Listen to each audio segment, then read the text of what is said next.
So some of the biggest lies in American history really kind of come here.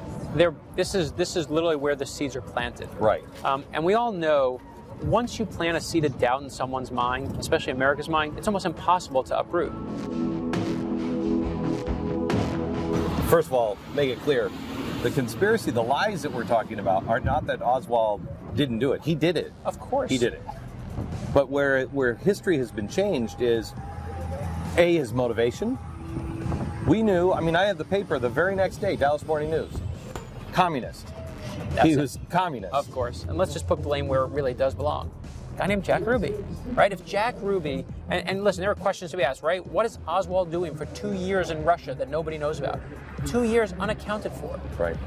How does Jack Ruby get past an entire police station full of policemen who, at that moment, should be guarding this guy like he's the ultimate person to be protected on the earth?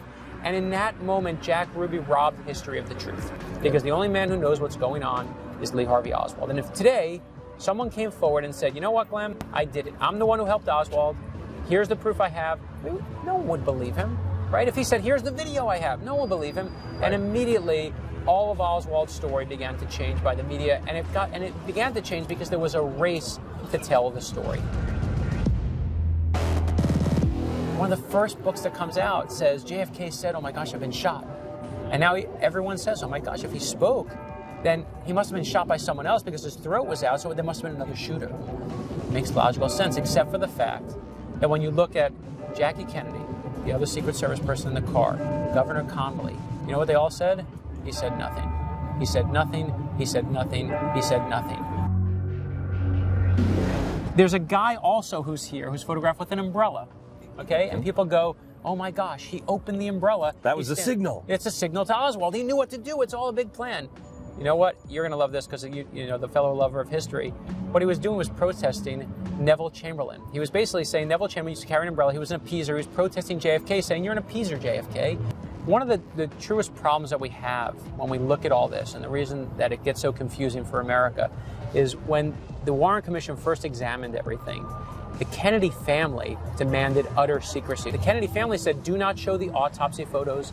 Do not show the autopsy results. Do not show the photos of our fallen family member with his head blown off. The problem is America never got to see that he was hit from the back of the head. There's nothing in the front of the head.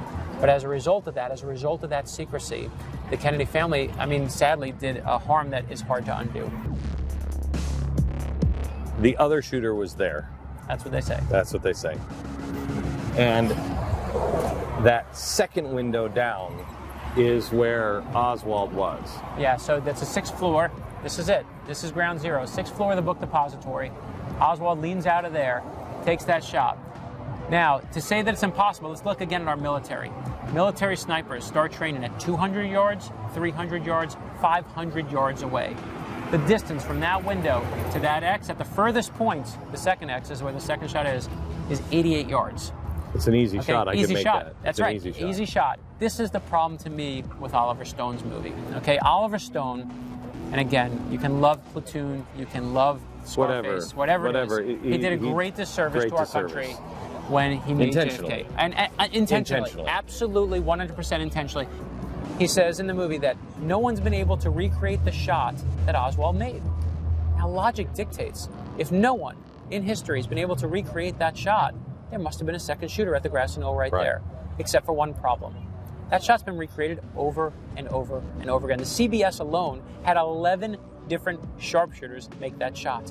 The shot's been made over and over again. 88 yards. 88 yards, I can is an easy shot. You can make the shot, right? It's an easy shot. It's an easy shot.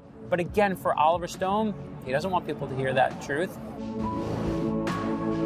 So interestingly, when we were doing this book, I really wanted to figure out, of course, I got to deliver who killed JFK. It's the big question, right? That's the one. It's the grand conspiracy of all 50 years we've been asking this question. What's interesting is when you look at the 50 years of answers. So in the 1960s, you know what we thought killed JFK? We said it was the communists. We said it was the Russians, it was the Cubans, it was our great enemy at the height of the Cold War.